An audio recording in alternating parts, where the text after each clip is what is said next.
magnificent conference here, and so many jugs are invited. So if anyone's from South Africa, hi, my name is Rory Preddy. I'm a developer advocate for Microsoft, and I'm joined by Joylynn. Joylynn, do you want to give yourself an introduction? Yes, yes. My name is Joylynn Kirui. I'm based out in East Africa, and I'm very happy to be here with you, Rory, and with the wonderful attendees today, and looking forward to learning a lot together. So, Rory, I don't know if you've introduced yourself well, or everyone knows you by default.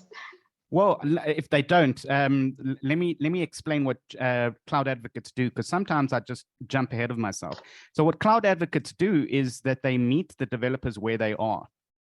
They make sure that developers are enabled to use the Microsoft platforms, and we do conferences, events, but we also do material. So if you go into Microsoft Docs and Learn, that's our material that we assist the product teams to do now. If the product teams don't like, if you create something you don't like, then you give us a ping. Our Twitters are open, our DMs are open, and then you say to them, listen, Rory, can you fix X, Y, and Z? And as long as it's not like, make Windows, like Linux, we can probably engage with those tools. And we've got an incredible session today.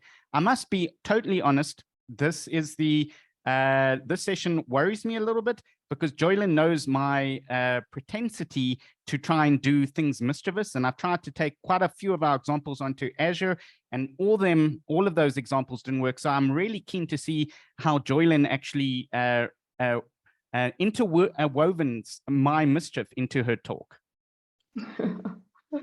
Looking forward to that as well. Okay, I hope you can all see my screen. We can. Awesome. Okay, so let's just jump right in. So now that you know who Rory is and who I am, so the agenda of today is to learn about developing securely in the cloud. So we'll learn about securing your code bases, securing how to integrate security in your development lifecycle, and we have a lot lined up for you. So stay tuned as well. So first of all, I don't know if all of you know what DevSecOps is. So we'll just have an overview of DevSecOps. So, so to make DevSecOps successful, it's very crucial to break down silos between DevOps and the SecOps teams and provide alignment between their KPIs. So DevSecOps is an integration between development, security, and operations, making sure that we are all working together to integrate security throughout the security software development lifecycle. So there are so many vulnerabilities and so many sources of vulnerabilities. And first, the main source of vulnerabilities are unchecked dependencies, where you'll find 80 to 90% of your code is actually dependencies which are actually vulnerable. So you're actually leaving your whole house vulnerable to by using maybe a door that has a weak locking system, maybe using windows that have, here in Kenya, we use metal, but I know in some areas you may be using maybe wood for your door. So maybe you're using maybe weak, let me say so, like weak wood quality. So I actually make the same annotation like to using dependencies. So if you're using insecure dependencies, you're actually leaving your code vulnerable to everyone. So what you say, vulnerabilities have multiple sources, and you may have a plan for securing each potential risk vector. So you must also have a plan that allows you to catch vulnerabilities early enough. The later they are identified, the more expensive and dangerous remediation is. Exponentially, so if those vulnerabilities make it into the production code. So we have unchecked dependencies. We have employee error, where all of us developers, we're exposing access tokens. I'm sure we're guilty of this. Maybe using it also unsafe code patterns. And we also find that 570 times more developers than security researchers.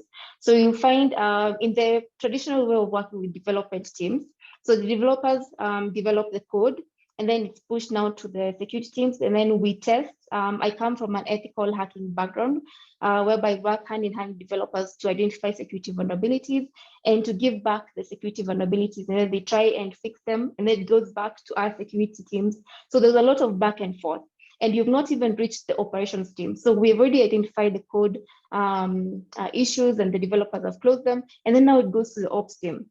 So I've seen in the past whereby yes, the code is now ready, and then now it goes to the ops team, and then now they say this cannot be supported in this kind of environment, so you have to downgrade this particular package.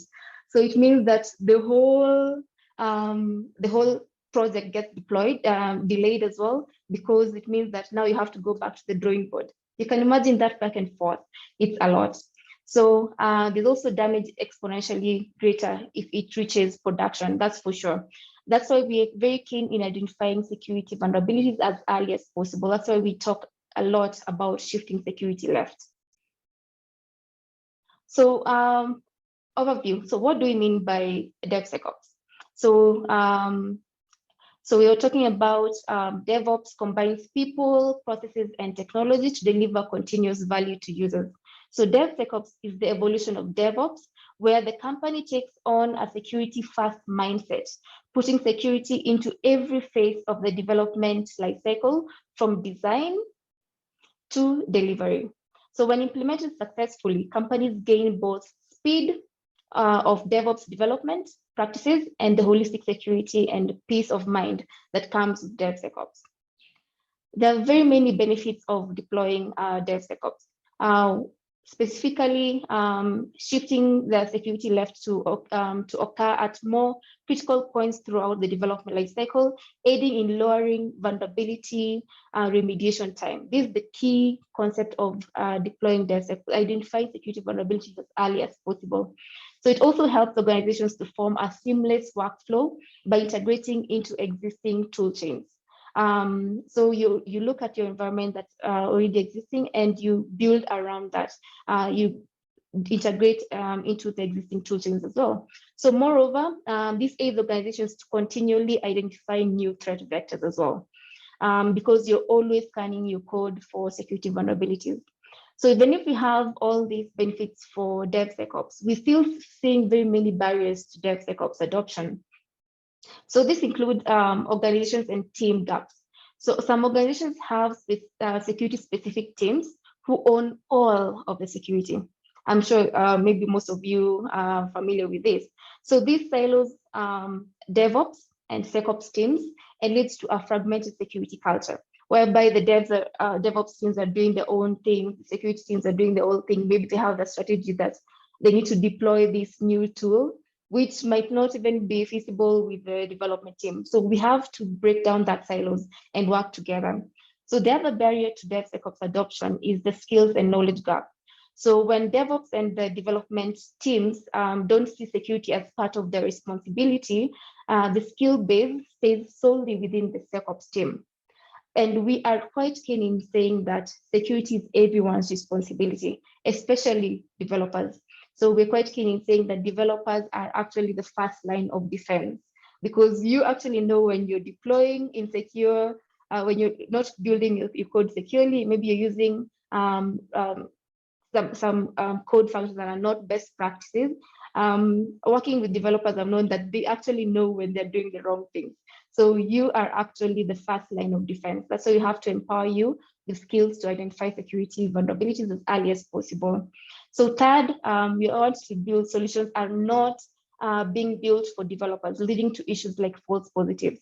I've seen in the past, when I was starting this journey of DevSecOps in previous organizations as well, whereby when you're trying to adopt as many tools as possible, when you're not customizing those tools, you get so many false positives. So you find the developers actually spending a lot more time fixing or identifying those false positives than actually building code itself. That's why we have to do a lot of tests around the tools that we are integrating and making sure that we have very few false positives as much as possible to make the process very seamless for developers. So even with all these benefits, DevSecOps adoption is slower, and part of that is due to the required organizational changes and the knowledge gaps that must be filled in order to safeguard the developer cloud.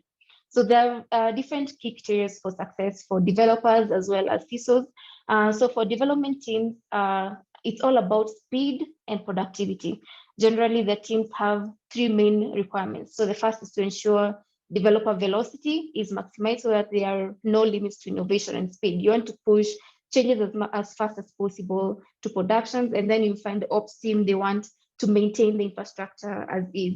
So that's why we have to work together to towards the betterment of the organization and your business flow. So the second is to put any increased complexity on the developer. We don't want to put any increased complexity to the developer. That's why we have to make the process very seamless and have developer fast tooling that's secure by design. And the third is to involve developers in the security conversation and empower them to contribute and make them feel that they are part of the strategy as well. Because as you said, DevSecOps is breaking down the silos and working together and having a security first mindset.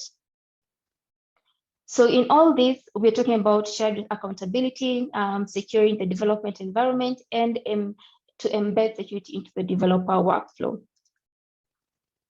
So we'll dive right into securing the developer environment. Later on, Rory will show us how to actually integrate security and building securely in the cloud. So, these are first things that you need to keep in mind in order to secure your cloud environment as a developer. So you have to securing the development environment begins with securing all cloud-based developer machines. So that means we need to place more strict controls on how developers interact with the environment. And we're talking about for code browsing, we should limit scope for non-trusted repositories to a browser sandbox. And then we also should only build non-trusted repositories in an isolated environment, not on a local developer machine. I've seen scenarios whereby they've used this vector to compromise developer machines, and it's quite scary. The third is an identity policy management is important too, as cloned repositories should implement least privileged access principles. So when implemented correctly, you're defending organizations against common attacks like executing malicious code on a developer machine, as well as hackers using compromised developer machines to act as jump boxes to further systems. So an example is like the Octopus scanner vulnerability in this case. So, but developer machines are just the tip of the iceberg for sure. That's why we have to look into other ways of developing securely in the cloud. So that's how you secure developer machines, which are cloud-based. We also have to look at securing the DevOps pipeline. So in order to ensure development security alongside developer velocity, we have to make sure to implement a centrally governed and secure engineering system. And we also have to have controls so that only trusted, approved, and authorized DevOps pipelines and actors have the ability to enforce supply chain controls. And thirdly, we also have to ensure that your development from non-trusted pipelines will be controlled by denying production SATs. So these changes will fortify organizations against threats such as build tampering and other threats such as unauthorized access to package repositories and production infrastructure. So maybe, maybe you can also go in and search. We have several breaches that have gone through this.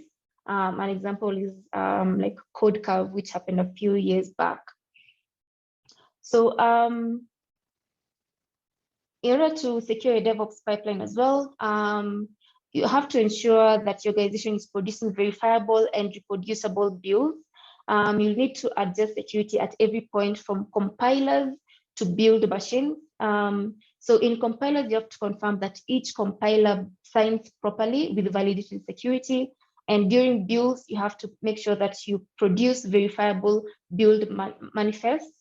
And during building machines and infrastructure, make sure that you're using highly restricted with least privileged access applied and with build routers and agents. So by this, we're talking about the principle of least privilege. It should be able to do only what it is required to do. And in DevOps services, we're building and releasing infrastructure using as we said, managed identities and sensitive tenant profiles for isolation as well. So for compilers, we're looking at you have to execute in isolation or locked down environments. And during the last but not least, so for software on build machines, we have to make sure that you're signing properly with validated signatures. So just like the previous one, what we're trying to prevent here is compromised compilers and build machines, as well as compromised dependencies. Another thing that you have to make sure is to harden access to our code bases. So a general rule of thumb is that everything should have a maintainer. So least privileged access still works. So when it comes to inner sourcing, read access and contributions are always okay. So contributions must be approved by explicit owners. So employ branch protection rules on your main and release branches to ensure that every code change is reviewed by humans and passes automated checks. So we are going to look at how to do automated checks as well in a demo, and how you can also deploy security from even your endpoint going forward. Get to that as well. Other ways to harden pipeline access, to create an AAD and device policies that will secure development machines. You also have to make sure that you ensure all operations adhere to least privileged principles. If there's anything that I've really emphasized on is least privilege. It's all a concept of zero trust, whereby you want to only allow you to do what you need to do. So you also have to run regular identity access management scans that enforce least privilege access policies. And we also have to use multi-factor authentication and dual key approval for privilege operations and human-induced pushes like CI/CD. You also have to enable endpoint protection, as well as lastly, don't store credentials in config files or in your code. I'm sure most of us are very guilty of this.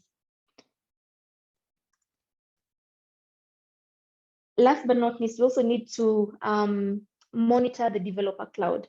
So organizations should automatically detect and respond to suspicious activities by monitoring for anomalous activities to identify and detect those that present malicious intent, like mass repo cloning to downloading or deletion.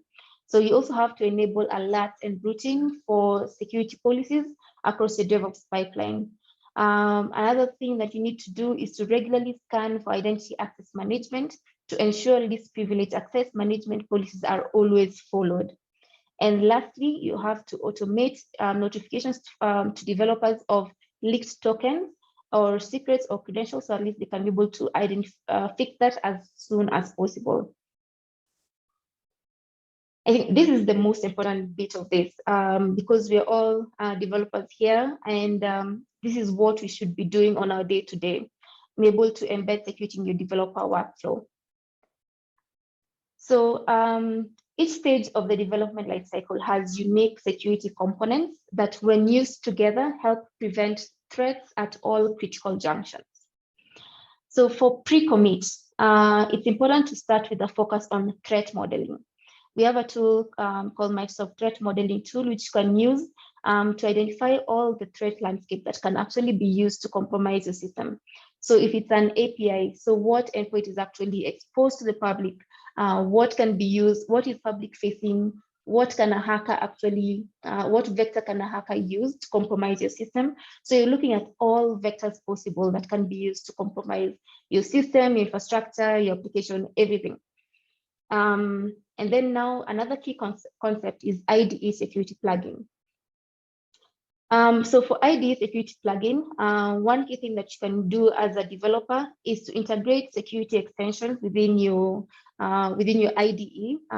If it's VS Code, we have extensions like CodeQL, or even tools like Snake as well, which you can integrate in your day-to-day And whenever you're coding, it gives you security vulnerabilities on the go, so that you're able to implement those fixes even before pushing it to your repo or even to the cloud. So you're able to identify them as soon as possible. Another key concept that we look at during the pre-commit is to have pre-commit hooks. So at least even if you have tokens within your code, it identifies those tokens and prevents your build from actually going to the cloud.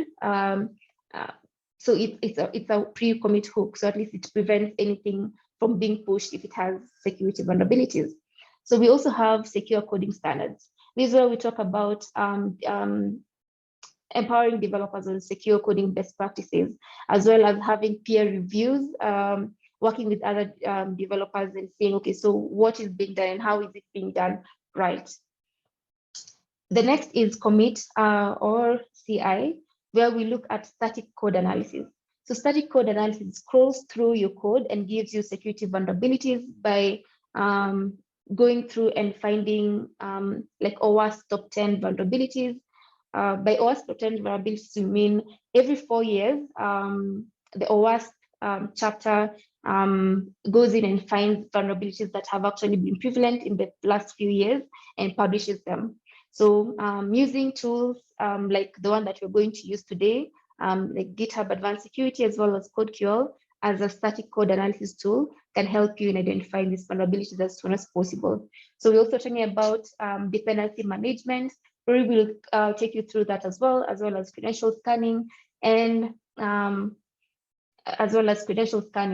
So these are things that you can be able to identify as well in your CI/CD. So we have tools, open source tools like CredScan, which you can integrate in your CI/CD, and it will scan through your code repository and gives you security, the tokens that you've actually had coded or password that you've had coded.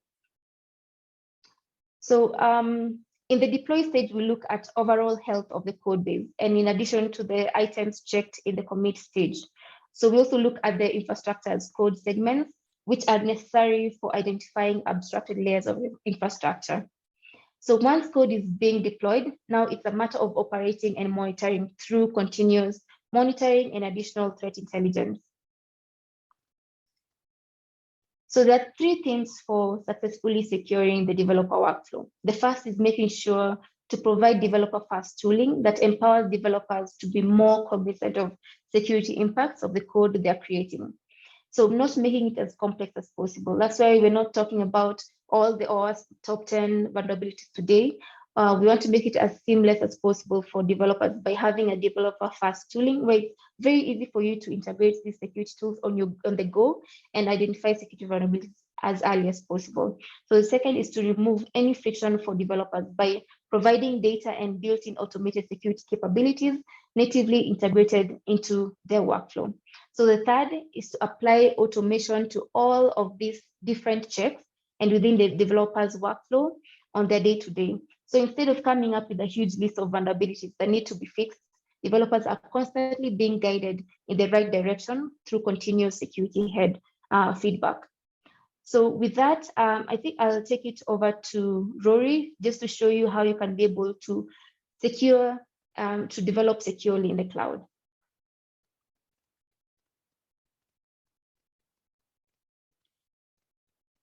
Thank you, Joylynn. Yeah, this is an interesting demo you've got me running, because Joylynn and I discussed exactly what we're going to do without getting arrested. Because, you know, the application we're going to use here is very insecure. It's called the OWASP Web Goat. Joylynn covered a little bit on OWASP there. So you can go in and get OWASP, but watch what I do to get it working within Codespaces, because what I'm going to do is the right way to do it. Now, Joylynn and I tried to get this running on Azure, and how many different services, Joylynn? About 5 or 6 different services. Each one of them kept on failing because this is a very insecure application. So you really don't want to run this on a cloud-based application. So you can start with WebGoat if you want. It's got how you start there. But what I did is I said, okay, I'm going to work with this, but I'm going to actually put this in GitHub, and then I'm going to enable security and also run this in Codespaces. So let's first trigger a security flow. So while it's running, I can show you exactly what's happening here. So Joylynn covered dependency alerts. You can enable dependency alerts here, security advisors, code scanning. But on view alerts here, you can see that I've enabled it here. And then once you do that, my code is going to be constantly scanned every time I do a push. So I went in there and I said, okay, I want to run Codespaces. So I added a dev container.json. And in the dev container.json, it sets up CodeQL. This is their dev container.json that I took. I just added there the GitHub CodeQL and also the Java pack. And then went in and made sure that the Docker file was enabled. And remember, once I have this, I've got my own secure development environment that I can play around with. And it's very important that I do that because WebGoat is not secure. So I've got my Linux that I'm going to run with my Docker file here. So then I can build a Codespaces. So if I go into code, you'll see there that I've already got a Codespaces instance there. And this is what the Codespaces instance looks like. You've got here, let me make that a little bit bigger. And I've got my dev container.json there that we already discussed.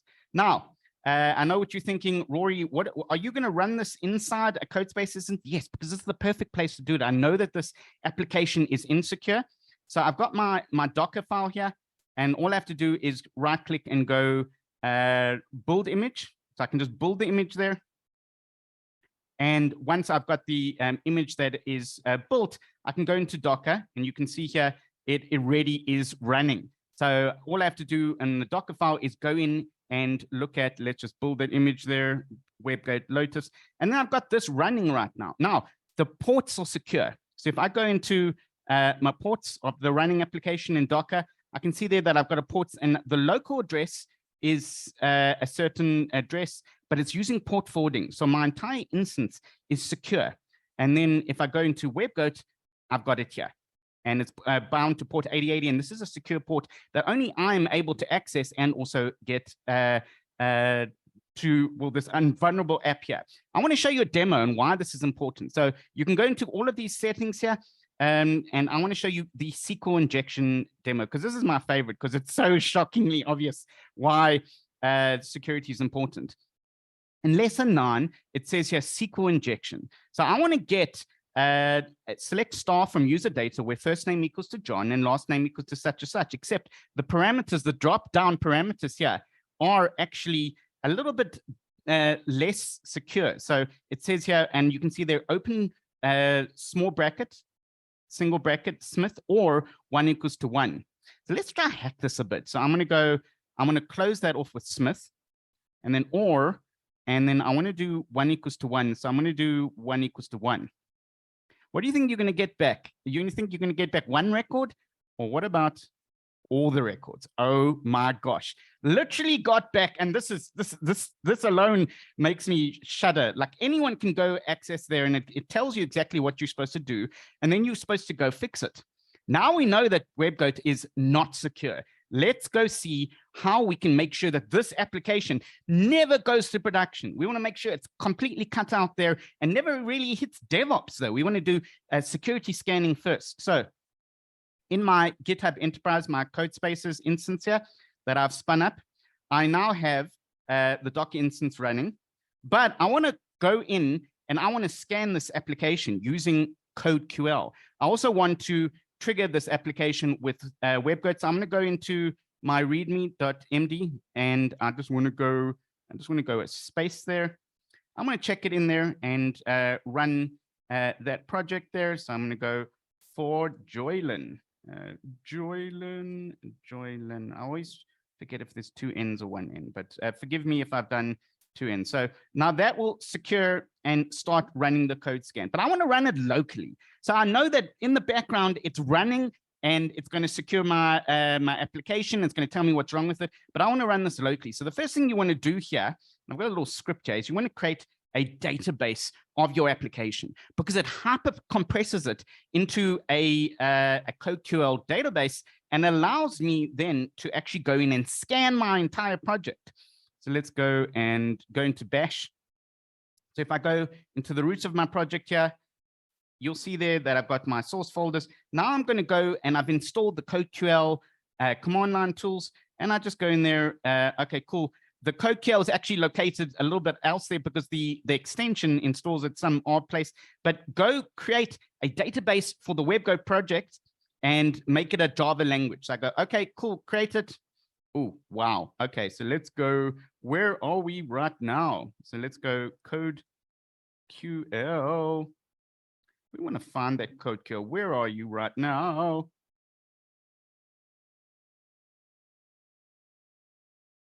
Okay, can't find the CodeQL database, but that's not an issue because like any demos, I've actually got the database right here. So I've actually created it up front.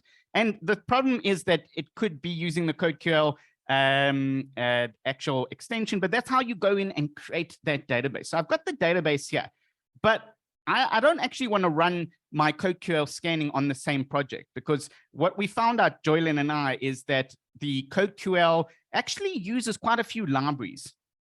And I've set up, check this out, another Codespace instance. So I've got my CodeQL database here, and in my CodeQL Codespaces instance here, I've got every single vulnerability that is available via CodeQL. Now, there is 42,000 commits that has happened in that database, 42,000 times. And in here, I've got my Java files, my QL, and remember that SQL injection security, and I've got my SQL tainted flow. And this is written in CodeQL in a language very similar to Custo, if you're aware of Custo queries. And it basically says in my, that lesson that I had there, if you remember that lesson 8, go scan for all SQL injection for SQL tainted. But where is my database? I've got this CodeQL files here. Right at the bottom, I've got my WebGo database. So all I did was I just dragged it in there. I created the database, I popped it in there, and then I went in and added it to my code space. I've also got log4shell. Look at that, because I've been scanning log4shell also. So I've got my CodeQL database. I set the extension. So I've got the CodeQL extension there. I set my database, and now I've got my query here. And all I have to do is just go in there and right click there. Let me remove that there. So we're going to go remove history items. I want to show you this from the beginning.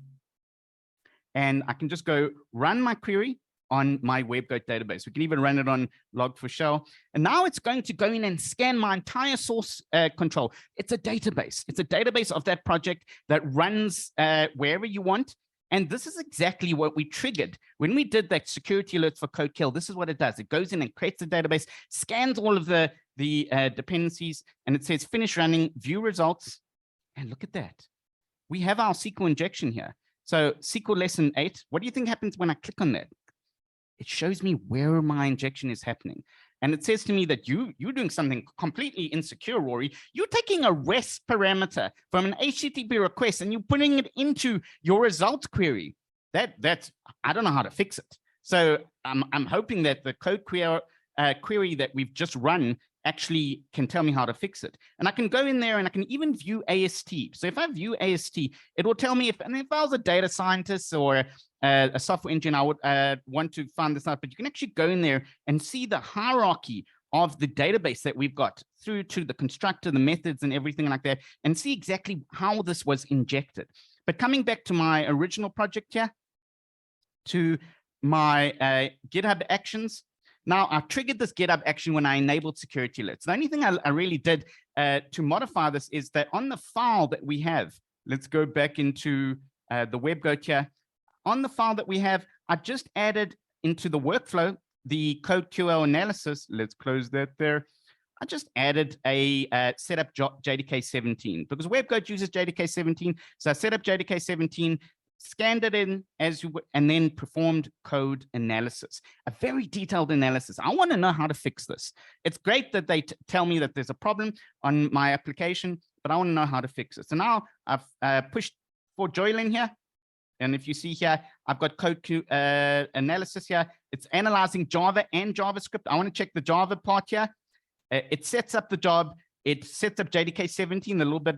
I added perform CodeQL analysis. It runs through all of that using the exact same tool that I showed you that you can actually use with the Visual Studio Code extension. It runs through all of that.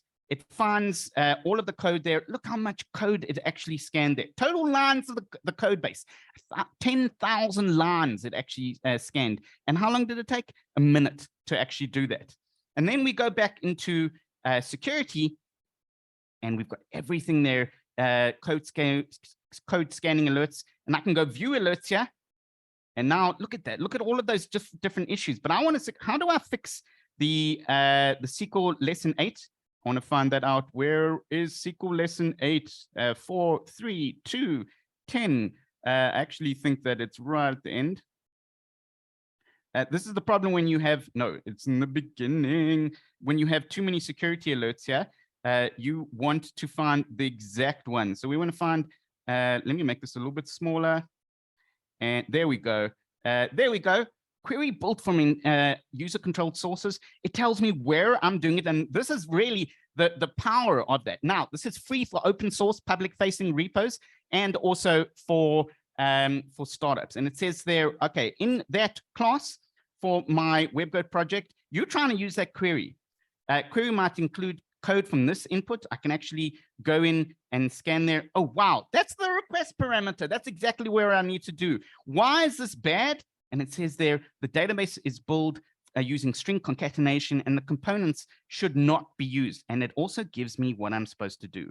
I'm supposed to use a prepared statement. There we go, prepared statements. And rather than use that, then I can actually use set parameters to actually do that. So now I know what to fix, why I needed to fix this, and why it was important for me to actually scan my code upfront. Now, the dependencies alerts, if I wanted to actually go in there, all I have to do in security is go in there, enable dependency alerts, and it'll scan in all my projects there. I can just go enable dependency graph, dependabot, and I can just go enable dependabot alert. Secret scanning also, similarly here, I can just go in here and go in to go in secret scanning, and I can enable in settings and go check what I need to actually enable with that. So it's great to actually see that this is all enabled. This was freely available via GitHub Actions.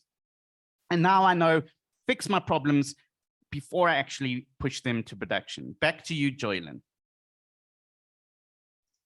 Thank you, Rory. So maybe you can continue sharing your screen. So at least for those who are maybe not familiar with security vulnerabilities. So on the right, just scroll down. We can go to actions. Oh, no, let's go to security. Under code scanning. And then just click on that critical vulnerability. So scroll down. So yes, yeah, we've yes. got the weakness here, the actual weakness, and then it explains it, the CWE. What is a CWE, Joylynn?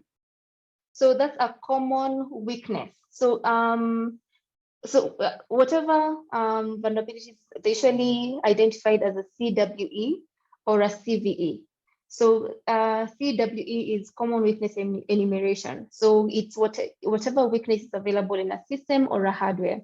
So if you go in here, you'll see like CWE lists, or you find all the CWE lists weaknesses in hardwares in systems that are available, that are publicly available as of now. But so this one's actually just general, but we also have CVE. So maybe you can also search for CVE. Let's go search for in the OWASP site, CVE, and let's see what OWASP actually says. Well, maybe let's just actually go, there we go, CVE, yeah. Request body bypass. So you see what CVE is. So CVE is for a particular security vulnerability. So I might find a 0-day today and publish it, and I will name it CVE 2022 and give it a specific unique number to identify my particular vulnerabilities that are found today. That's why you'll find CVE 2021. That means it was published in 2021, and 36368 is the unique identifier for CRS request body bypass. So it's quite important just to understand, okay, so what are all these CVEs and CWEs, and also to understand severity of security vulnerabilities. Maybe you can just go back to the security report. So you see here, there's critical, high, medium, low. So meaning critical might have a high financial impact in your business, or it might mean complete takeover of your system. So that's why it's important just to understand the severity of each security vulnerability. And high will still have a high impact in terms of reputation damage, in terms of financial impact, which is important to close. So we should say it's very important. Mine was high. Yeah, my query from boot. And then also if I go into there, I can see there was actually 2 weaknesses in proper neutralization of special elements using SQL command, and also another one there, Hibernate. Hibernate, which has actually got, so yeah, you can actually go in there and see 2 of those. Yes.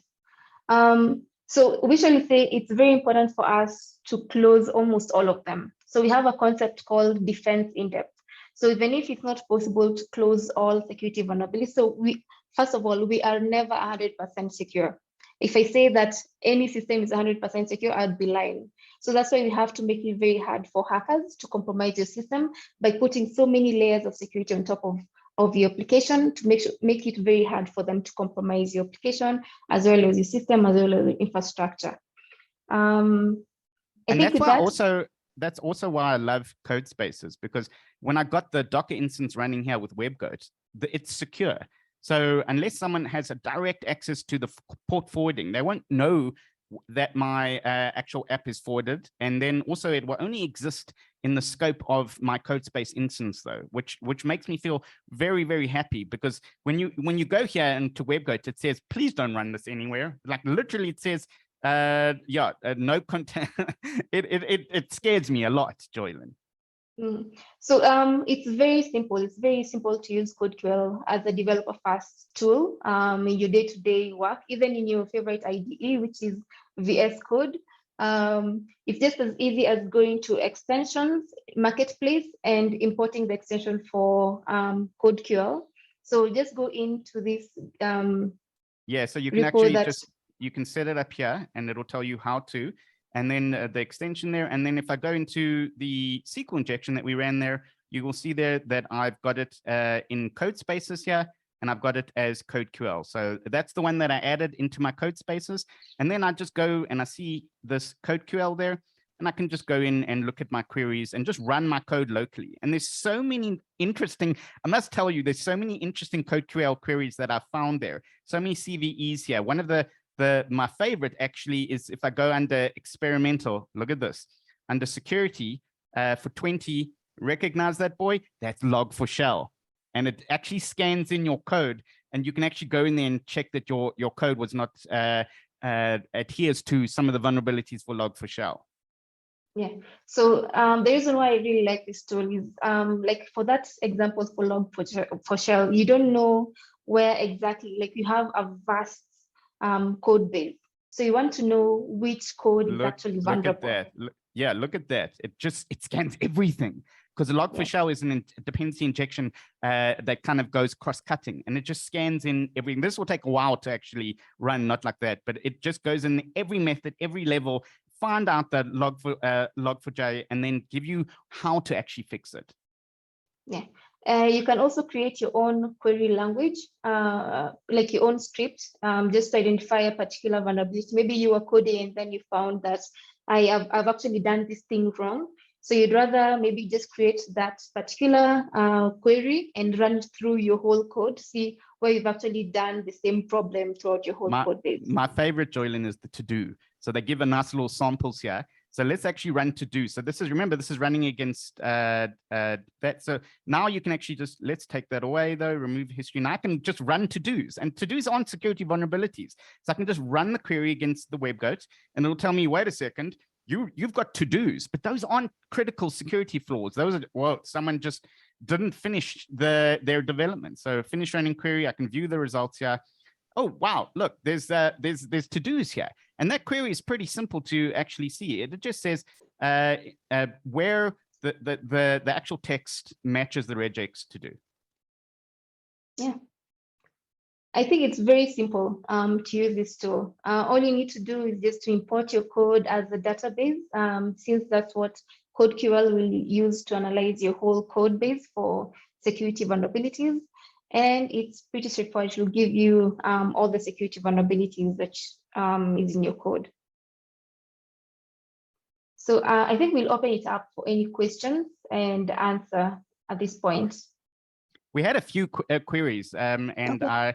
I told them they were jumping the gun though. So one of them asked around, why is scanning your code more important to do DevOps? Shouldn't you do DevOps first, get everything done and then scan it afterwards? So yeah, so Joylynn, I did answer them and I said, wait until the demo, because then you'll see, wait a second, I don't have a DevOps process running. I'm not ready to go anywhere because I didn't code correctly. I added vulnerabilities into my code. So that's why it's important to go back, take a step back and go onion layer. First thing that you do in your inner loop, in Microsoft, we call it an inner loop, is to make sure your code is not vulnerable.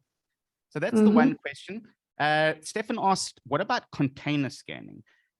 So yeah, so we at Microsoft actually offer container solutions that scan your code. CodeQL can also run inside a container, the process that I showed you there, and can go in and scan your code and make sure that you are not creating vulnerable containers. And dependencies also. So if you've got dependencies with a dependency alert, you can see here, let's go check if we have those actions here. We should actually see our dependency alerts here. I don't know if I enabled it or pushed. I didn't do it get push, but it'll check the dependencies and go make sure that I don't have any vulnerable dependencies. So that's the two questions we have. And then finally, there's one more questions that we have that I didn't answer here. And let's go. I think that, oh no, so Stefan just said, lucky we did not show how to drop tables because then it would have been an example. Thanks, Stefan. Yeah, no, Bobby drop tables is, Bobby little tables is a great example of how to do SQL injection there.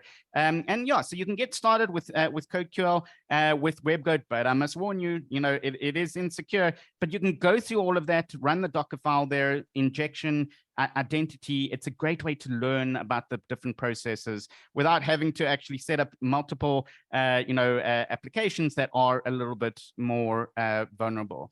We're almost out of time. Thank you, Joylynn, for excellent presentation. Thank you, JCON, for hosting us and our excellent moderators. And back to you, Joylynn. Do you want to say goodbye? Yes. I think one thing that I'll end with, which I said earlier, is security is everyone's responsibility. And I'll keep repeating that as developers, you're the first line of defense.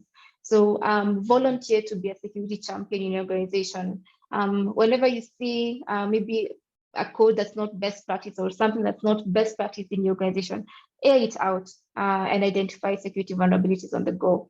Really appreciate your time. Thanks so much. Connect with us on Twitter, on LinkedIn. And I'm happy to share any insights as well for DevSecOps or secure coding in Java.